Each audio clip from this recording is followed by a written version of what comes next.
नमस्कार। जया लिटरेचर में आपका पुनः स्वागत है और मैं हूँ जयंती। आज सुनिए कहानी सत्याग्रह जो मुंशी प्रेमचंद जी की है। चलिए सुनिए कहानी सत्याग्रह। हिज एक्सीलेंसी वायसराय बनारस आ रहे थे। सरकारी कर्मचारी छोटे से बड़े तक उनके स्वागत की तैयारियां कर रहे थे। इधर कांग्रेस ने शहर में हड़ताल मनाने की सूचना दे दी थी। इससे कर्मचारियों में बड़ी हलचल थी। एक ओर सड़कों पर झंडियां लगाई जा रही थी, सफाई हो रही थी, पंडाल बन रहा था। दूसरी ओर फौज और पुलिस के सिपाही संगीने चढ़ाए शहर की गलियों में और सड़कों पर कवायद करते फिरते थे।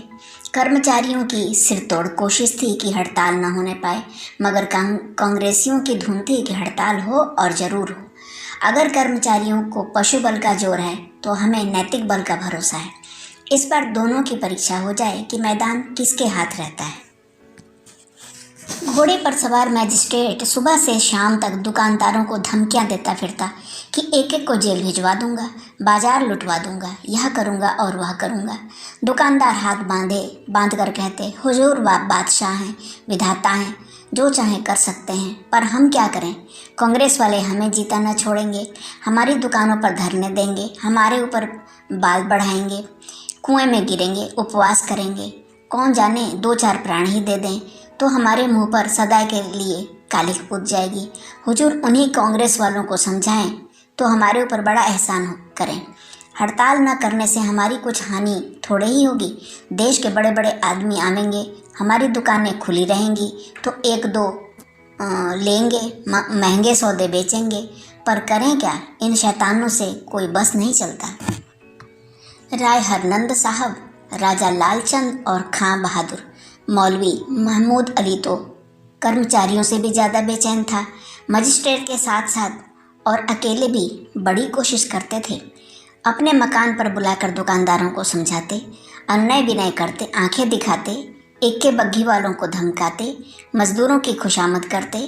पर कांग्रेस के मुट्ठी भर आदमियों का कुछ ऐसा आतंक छाया हुआ था कि कोई इनकी सुनता न था। यहाँ तक कि पड़ोस की कुंजड़िन ने भी निर्भय होकर कह दिया, हुजूर चाहे मार डालो पर दुकान न खुलेगी, नाक न कटवाऊंगी।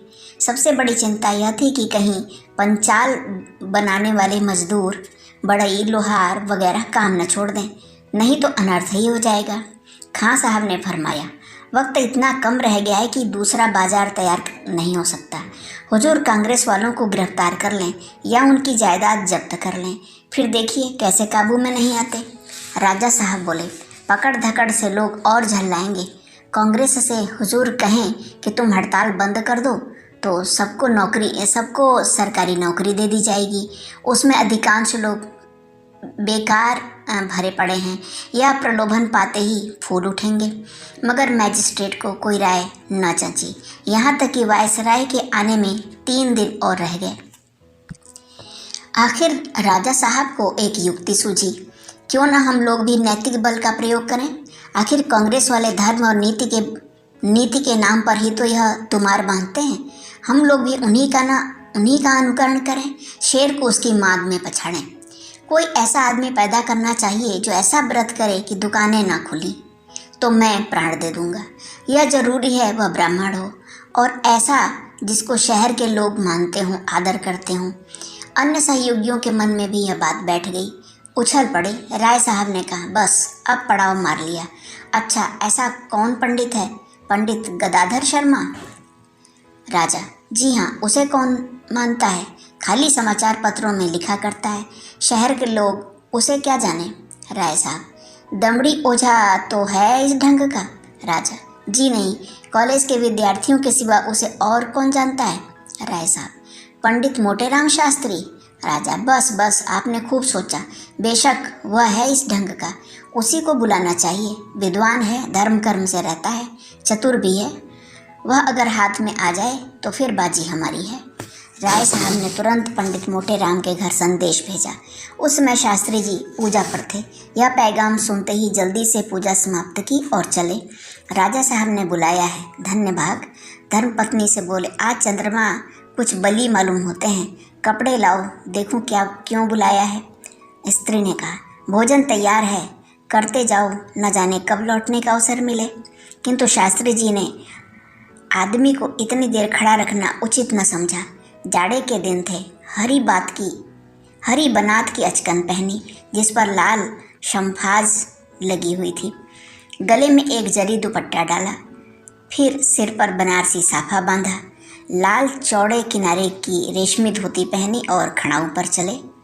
उनके मुख से ब्रह्म तेज टपकता था। दूर ही से मालूम होता कि कोई महात्मा आ रहे हैं। रास्ते में जो मिलता सिर झुकाता। कितने ही दुकानदारों ने खड़े होकर पाए लागी की आज काशी का नाम इन्हीं के बदौलत चल रहा है, नहीं तो और कौन रह गया है। कितना नम्र स्वभाव है, बालकों से हंस कर बातें करते हैं। इस ठाठ से पंडित जी राजा साहब के मकान पर पहुँचे। तीनों मित्रों ने खड़े होकर उनका सम्मान किया। खां बहादुर बोले, कहिए पंडित जी, मिजाज तो अच्छे हैं। बल्लाह, आप नुमाइश में रखने के काबिल आदमी हैं। आपका वजन तो 10 मन से कम न होगा। राय साहब, 1 मन इल्म के लिए 10 मन अक्ल चाहिए। उसी कायदे से 1 मन अक्ल के लिए 10 मन का जिस्म जरूरी है, नहीं तो उसका बोझा कौन उठाए। राजा साहब, आप लोग इसका मतलब नहीं समझ सकते। बुद्धि एक प्रकार का नज़ला है, जब दिमाग में नहीं समाती तो जिस्म में आ जाती है। खां साहब, मैंने तो बुजुर्गों की ज़बानी सुना है कि मोटे आदमी अक्ल के दुश्मन होते हैं। राय साहब, आपका हिसाब कमज़ोर था, वरना आपकी समझ में इतनी बात जरूर आ जाती कि जब अक्ल और जिस्म में 1 और 10 की निस्बत है तो जितना ही मोटा आदमी होगा उतना ही उसकी अक्ल का वजन भी ज़्यादा होगा। राजा साहब, इससे यह साबित हुआ कि जितना ही मोटा आदमी उतनी ही मोटी उसकी अक्ल। मोटेराम, जब मोटी अक्ल की बदौलत राज दरबार में पूछ होती है तो मुझे पतली अक्ल लेकर क्या करना है। हास परिहास के बाद राजा साहब ने वर्तमान समस्या पंडित जी के सामने उपस्थित की और उसके निवारण का जो उपाय सोचा था वह भी प्रकट किया। बोले, बस यह समझ लीजिए कि इस साल आपका भविष्य पूर्णतया अपने हाथों में है। शायद किसी आदमी को अपने भाग्य निर्णय का ऐसा महत्वपूर्ण अवसर न मिला होगा। हड़ताल न हुई तो और तो कुछ नहीं कह सकते। आपको जीवन भर किसी के दरवाजे पर जाने की ज़रूरत न होगी। बस ऐसा कोई व्रत ठानिए कि शहर वाले थर्रा उठें। कांग्रेस वालों ने धर्म की आड़ लेकर उनकी शक्ति बढ़ाई है। बस ऐसी कोई युक्ति निकालिए कि जनता के धार्मिक भावों को चोट पहुँचे। मोटेराम ने गंभीर भाव से उत्तर दिया, यह तो कोई ऐसा कठिन काम नहीं है। मैं तो ऐसे अनुष्ठान कर सकता हूँ कि आकाश से जल की वर्षा कर दूँ, मरी के प्रकोप को भी शांत कर दूँ, अन्न का भाव घटा दूँ। कांग्रेस वालों को परास्त कर देना तो कोई बड़ी बात नहीं। अंग्रेजी पढ़े लिखे महानुभाव समझते हैं कि जो काम हम कर सकते हैं वह कोई नहीं कर सकता, पर गुप्त विद्याओं का उन्हें ज्ञान नहीं। खां साहब, तब तो जनाब यह कहना चाहिए कि आप दूसरे खुदा हैं। हमें क्या मालूम था कि आप में कुदरत है, नहीं तो इतने दिनों तक क्यों परेशान होते। मोटेराम साहब, मैं गुप्त धन का पता लगा सकता हूँ, पितरों को बुला सकता हूँ, केवल गण ग्राहक चाहिए। संसार में गुणियों का अभाव नहीं, गुणज्ञों का ही अभाव है। गुण ना हिरानो, गुणगाहक हिरानो है। राजा, भला इस अनुष्ठान के लिए आपको क्या भेंट करना होगा। मोटेराम, जो कुछ आपकी श्रद्धा हो। राजा, कुछ बतला सकते हैं कि यह कौन सा अनुष्ठान होगा। मोटेराम, अनशन व्रत के साथ मंत्रों का जप होगा। सारे शहर में हलचल ना मचा दूं तो मोटेराम नाम नहीं। राजा, तो फिर कब से। मोटेराम, आज ही हो सकता है। हाँ, पहले देवताओं के आवाहन के निमित्त थोड़े से रुपए दिला दीजिए। रुपए की कमी ही क्या थी। पंडित जी को रुपए मिल गए और वह खुशी खुशी घर आए। धर्मपत्नी से सारा समाचार कहा। उसने चिंतित होकर कहा, तुमने नाहक यह रोग अपने सिर लिया।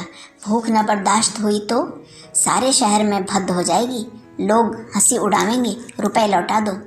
मोटेराम ने आश्वासन देते हुए कहा, भूख कैसे न बर्दाश्त होगी। मैं ऐसा मूर्ख थोड़े ही हूँ कि यूँ ही जा बैठूँगा। पहले मेरे भोजन का प्रबंध करो। अमृतियाँ, लड्डू, रसगुल्ले मंगाओ, पेट भर भोजन कर लूँ। फिर आध सेर मलाई खाऊंगा, उसके ऊपर आध सेर बादाम की तरह जमाऊंगा। बची खुची कसर मलाई वाले दही से पूरी कर लूँगा। फिर देखूंगा भूख क्यों कर पास फटकती है। 3 दिन तक तो सांस ही न ली जाएगी। भूख की कौन चलावे। इतने में तो सारे शहर में खलबली मच जाएगी। भाग्य सूर्य उदय हुआ है, इस समय आगा पीछा करने से पछताना पड़ेगा। बाजार न बंद हुआ तो समझ लो माला माल हो जाऊंगा। नहीं तो यहाँ गांठ से क्या जाता है, 100 रुपये तो हाथ लग ही गए। इधर तो भोजन का प्रबंध हुआ, उधर पंडित मोटे राम ने डोंडी पिटवा दी कि संध्या समय टाउन हॉल के मैदान में पंडित मोटे राम देश की राजनीतिक समस्या पर व्याख्यान देंगे, लोग अवश्य आएं।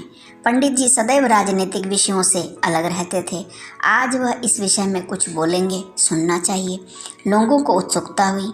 पंडित जी का शहर में बड़ा मान था। नियत समय पर कई हजार आदमियों की भीड़ लग गई। पंडित जी घर से अच्छी तरह तैयार होकर पहुँचे। इतना भरा था कि चलना कठिन था। ज्यों ही यह वहाँ पहुँचे, दर्शकों ने खड़े होकर साष्टांग दंडवत प्रणाम किया। मोटे राम बोले, नगर वासियों, व्यापारियों, सेठों और महाजनों, मैंने सुना है तुम लोगों ने कांग्रेस वालों के कहने में आकर बड़े लाट साहब के शुभागमन के अवसर पर हड़ताल करने का निश्चय किया है। यह कितनी बड़ी कृतज्ञता है।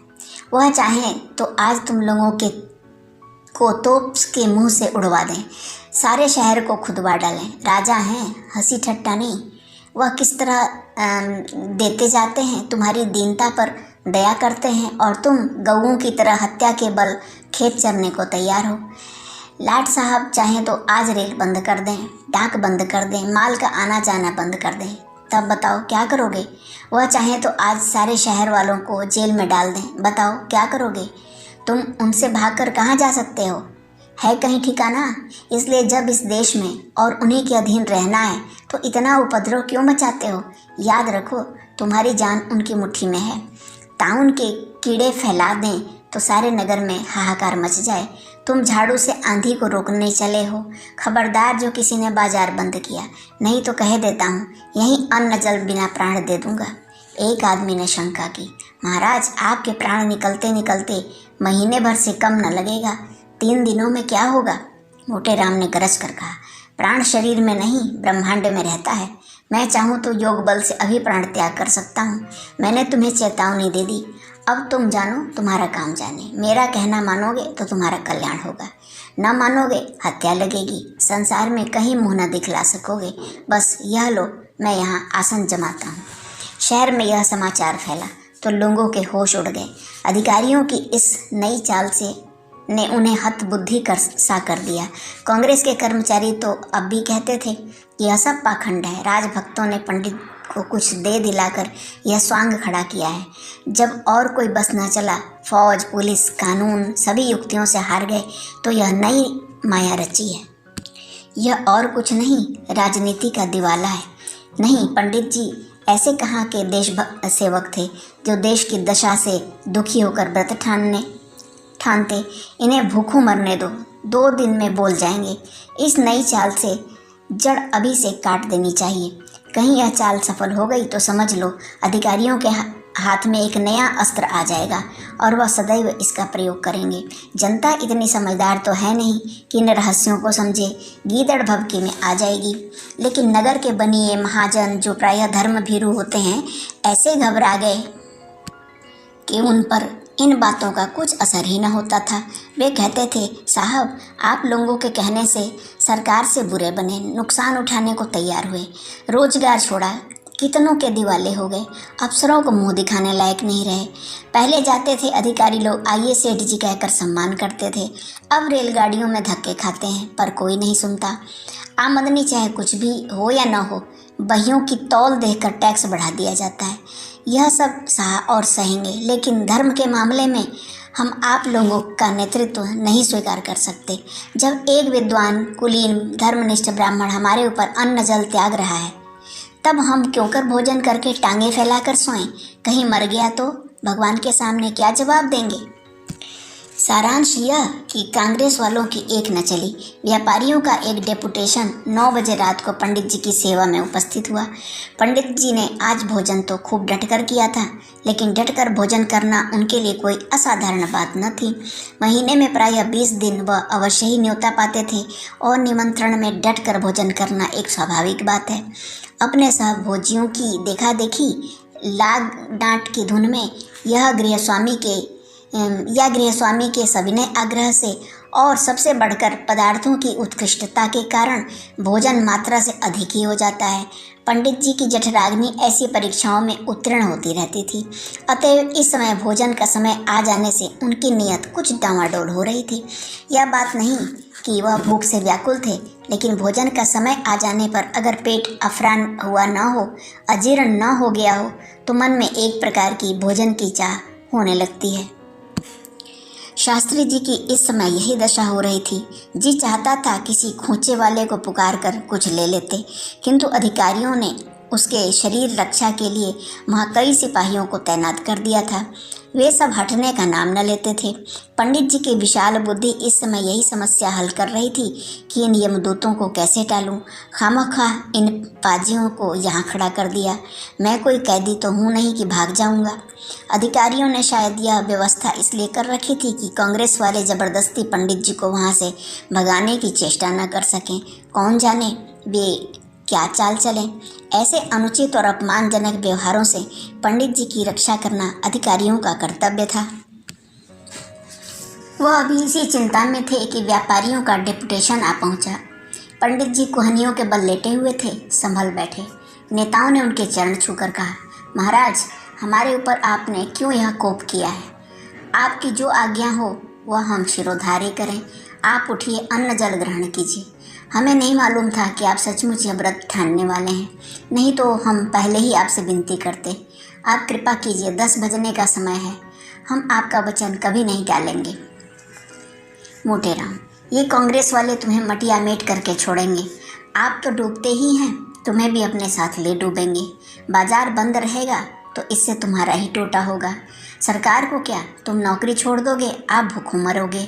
सरकार को क्या, तुम जेल जाओगे, आप चक्की पीसोगे। सरकार को क्या, न जाने इन सबको क्या सनक सवार हो गई है कि अपनी नाक काट कर दूसरों का असगुन मनाते हैं। तुम इन कुपंथियों के कहने में न आओ। क्यों दुकानें खुली रखोगे?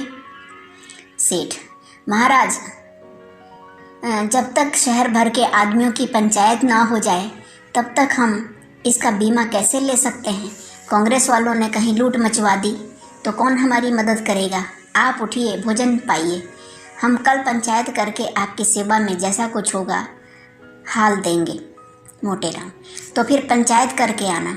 डेपुटेशन जब निराश होकर लौटने लगा तो पंडित जी ने कहा, किसी के पास सूंघनी तो नहीं है? एक महाशय ने डिबिया निकाल कर दे दी।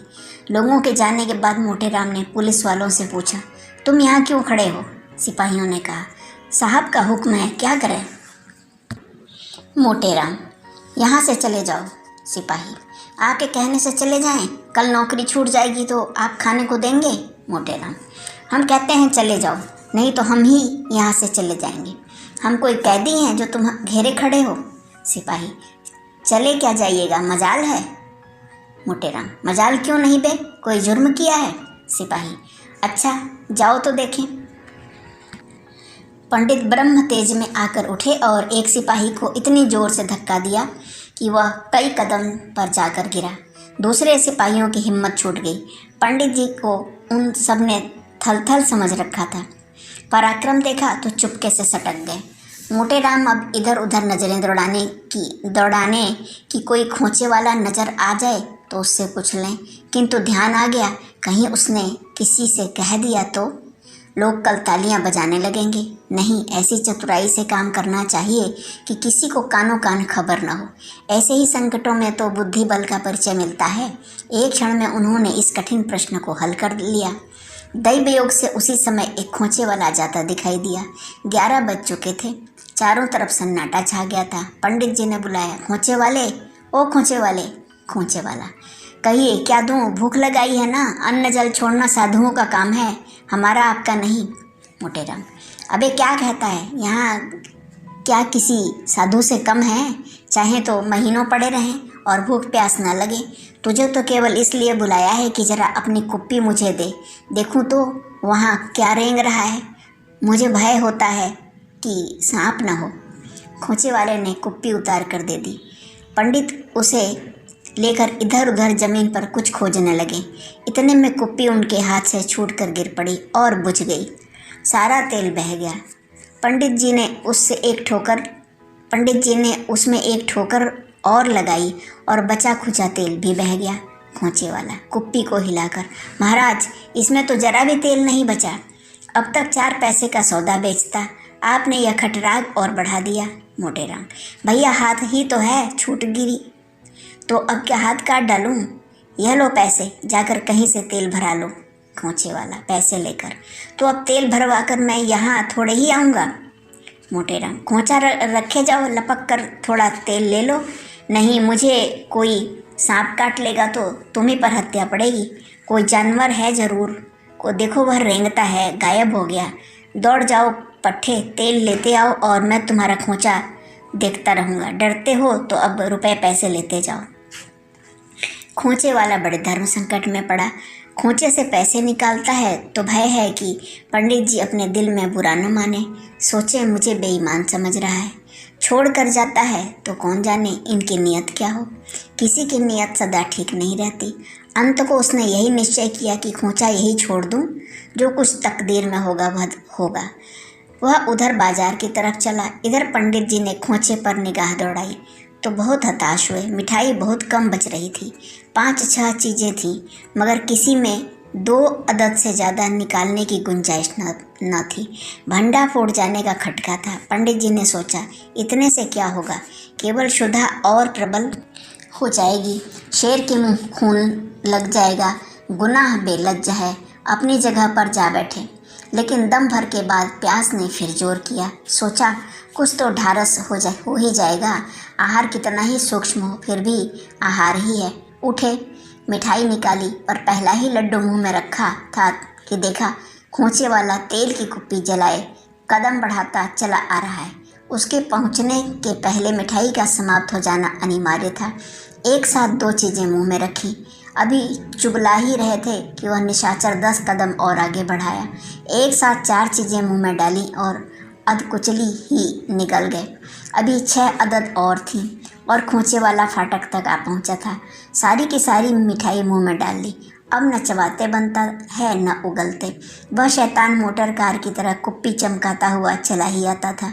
जब वह बिल्कुल सामने आ गया तो पंडित जी ने जल्दी से सारी मिठाई निगल ली, मगर आखिर आदमी ही थे, कोई मगर तो थे नहीं।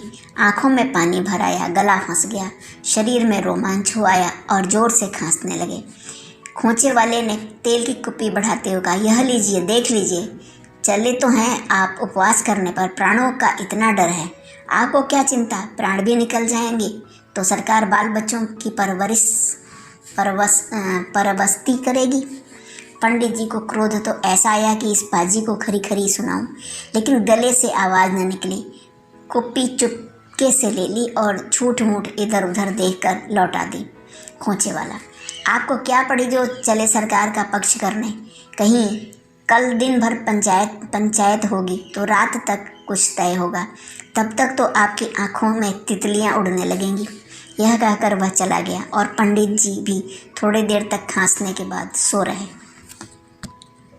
दूसरे दिन सवेरे ही व्यापारियों ने मिस कॉल करनी शुरू की। उधर कांग्रेस वालों में भी हलचल मची। अमन सभा के अधिकारियों ने भी कान खड़े किए। यह तो इन भोले भाले बनियों को धमकाने की अच्छी तरकीब हाथ आ गई। पंडित समाज ने अलग एक सभा की और उसमें यह निश्चय किया कि पंडित मोटेराम को राजनीतिक मामलों में पढ़ने का कोई अधिकार नहीं। हमारा राजनीति से क्या संबंध। गरज सारा दिन इसी वाद विवाद में कट गया और किसी ने पंडित जी की खबर न ली। लोग खुल्लम खुल्ला कहते थे कि पंडित जी ने 1000 रुपये सरकार से लेकर यह अनुष्ठान किया है। बेचारे पंडित जी ने रात को लोट पोट कर काटी, पर उठे तो शरीर मुर्दा सा जान पड़ता था। खड़े होते थे तो आंखें तिल मिलाने लगती थी, सिर में चक्कर आ जाता था, पेट में जैसे कोई बैठा हुआ कुरेद रहा हो। सड़क की तरफ आंखें लगी हुई थीं कि लोग मनाने तो नहीं आ रहे हैं। संध्योपासना का समय इसी प्रतीक्षा में गया। इसमें पूजन के पश्चात नित्य नाश्ता किया करते थे। आज अभी मुंह में पानी भी न गया था। न जाने वह शुभ घड़ी कब आएगी। फिर पंडिताइन पर बड़ा क्रोध आने लगा। आप तो रात को पेट भरकर खाकर सोई होंगी, इस वक्त भी जलपान कर ही चुकी होंगी, पर इधर भूल कर भी ना झांका कि मरे या जीते हैं। कुछ बात करने के बहाने से क्या थोड़ा सा मोहन भोग बनाकर ला नहीं सकती थी? पर किसे इतनी चिंता है, रुपए लेकर रख लिए, फिर जो कुछ मिलेगा वह भी रख लेगी। मुझे अच्छा उल्लू बनाया। किस्सा कोता पंडित ने दिन भर इंतजार किया, पर कोई मनाने वाला नजर न आया। लोगों के दिल में जो यह संदेह पैदा हुआ था कि पंडित जी ने कुछ ले देकर यह स्वांग रचा है, स्वार्थ के वशीभूत होकर यह पाखंड खड़ा किया है, वही उनको मनाने में बाधक होता था। रात के 9 बज गए थे। सेठ भोंदूमल ने, जो व्यापारी समाज के नेता थे, निश्चयात्मक भाव से कहा, मान लिया पंडित जी ने स्वार्थवश ही यह अनुष्ठान किया है, पर इससे वह कष्ट तो कम नहीं हो सकता जो अन्न जल के बिना प्राणी मात्र को होता है। यह धर्म विरुद्ध है कि एक ब्राह्मण हमारे ऊपर दाना पानी त्याग दे और हम पेट भर भर कर चैन की नींद सोएं। अगर उन्होंने धर्म के विरुद्ध आचरण किया है तो उसका दंड उन्हें भोगना पड़ेगा। हम क्यों अपने कर्तव्य से मुंह फेरें? कांग्रेस के मंत्री ने दबी हुई आवाज़ में कहा, मुझे तो जो कुछ कहना था वह मैं कह चुका। आप लोग समाज के अगुआ हैं, जो फैसला कीजिए हमें मंजूर है। चलिए मैं भी आपके साथ चलूँगा, धर्म का कुछ अंश मुझे भी मिल जाएगा। पर एक विनती सुन लीजिए, आप लोग पहले मुझे वहाँ जाने दीजिए। मैं एकांत में उनसे 10 मिनट बातें करना चाहता हूँ। आप लोग फाटक पर खड़े रहिएगा, जब मैं वहाँ से लौट आऊँ तो फिर जाइएगा। इसमें किसी को क्या आपत्ति हो सकती थी? प्रार्थना स्वीकृत हो गई। मंत्री जी पुलिस विभाग में बहुत दिनों तक रह चुके थे, मानव चरित्र की कमजोरियों को जानते थे। वह सीधे बाजार गए और 5 रुपए की मिठाई ली। उसमें मात्रा से अधिक सुगंध डालने का प्रयत्न किया, चांदी के वरक लगवाए और एक दोने में लिए रूठे हुए ब्रह्मदेव की पूजा करने चले। एक झज्जर में ठंडा पानी लिया और उसमें केवड़े का जल मिलाया। दोनों ही चीज़ों से खुशबू की लपटें उड़ रही थी। सुगंध में कितनी उत्तेजित शक्ति है, कौन नहीं जानता। इससे बिना भूख के ही भूख लग जाती है, भूखे आदमी की तो बात ही क्या।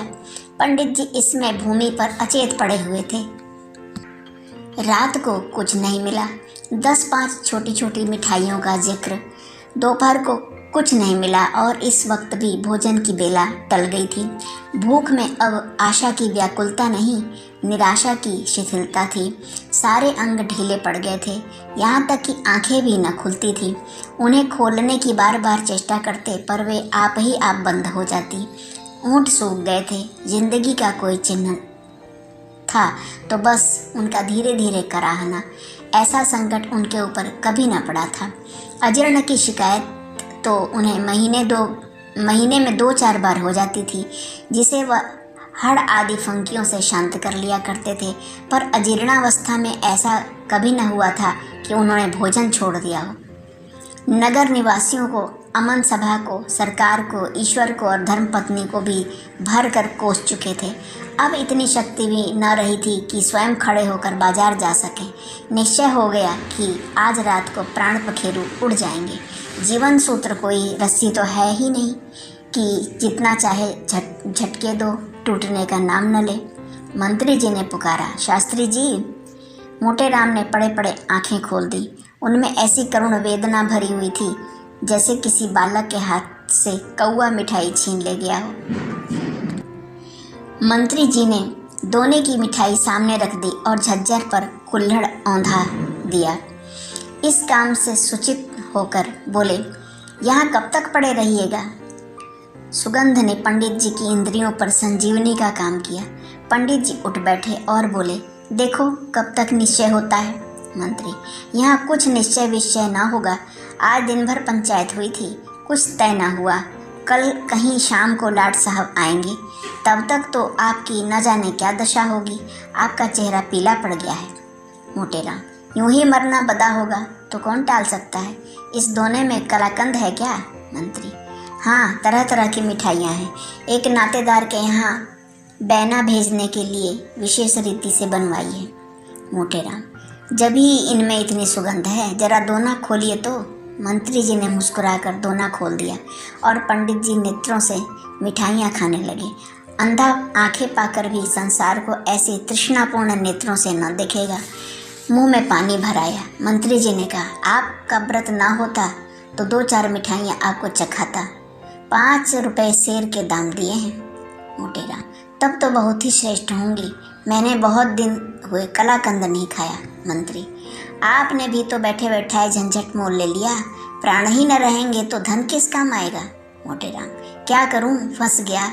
मैं इतनी मिठाइयों का जलपान कर जाता था, हाथ से मिठाइयों को टटोल कर। भोला की दुकान की होंगी। मंत्री, चखिए 2-4। मोटेराम, क्या चखूं, धर्म संकट में पड़ा हूँ। मंत्री, अजी चखिए भी। इस समय जो आनंद प्राप्त होगा वह लाख रुपए में भी नहीं मिल सकता। कोई किसी से कहने जाता है क्या। मोटेराम, मुझे भय किसका है। मैं यहाँ दाना पानी बिना मर रहा हूँ और किसी को परवाह ही नहीं, तो फिर मुझे क्या डर। लाओ इधर दोना बढ़ाओ। जाओ सबसे कह देना शास्त्री जी ने व्रत तोड़ दिया। भाड़ में जाए बाजार और व्यापार, यहाँ किसी की चिंता नहीं। जब धर्म नहीं रहा तो मैंने ही धर्म का बेड़ा थोड़े ही उठाया है। यह कहकर पंडित जी ने दोना अपनी ओर तरफ खींच लिया और लगे बढ़कर हाथ मारने। यहाँ तक कि पल भर में आधा दोना समाप्त हो गया। सेठ लोग आकर फाटक पर खड़े थे। मंत्री जी ने जाकर कहा, जरा चलकर तमाशा देखिए। आप लोगों को न बाजार खोलना पड़ेगा न खुशामद करनी पड़ेगी। मैंने सारी समस्याएं हल कर दी। यह कांग्रेस का प्रताप है। चांदनी छिटकी हुई थी। लोगों ने आकर देखा, पंडित जी मिठाई ठिकाने लगाने में वैसे ही तन्मय हो रहे हैं जैसे कोई महात्मा समाधि में मग्न हो। भोंदूमल ने कहा, पंडित जी के चरण छूता हूँ। हम लोग तो आ ही रहे थे, आपने क्यों जल्दी की। ऐसी जुगत बताते कि आपकी प्रतिज्ञा में न टूटती और कार्य भी सिद्ध हो जाता। मोटेराम, मेरा काम सिद्ध हो गया। यह अलौकिक आनंद है जो धन के ढेरों से नहीं प्राप्त हो सकता। अगर कुछ श्रद्धा हो तो इसी दुकान की इतनी ही मिठाइयाँ और मंगवा दो। हम यह कहना भूल गए कि मंत्री जी को मिठाई लेकर मैदान में आते समय पुलिस के सिपाही को 4 आने पैसे देने पड़े थे। यह नियम विरुद्ध था, लेकिन मंत्री जी ने इस बात पर अड़ना उचित न समझा। बहुत बहुत धन्यवाद।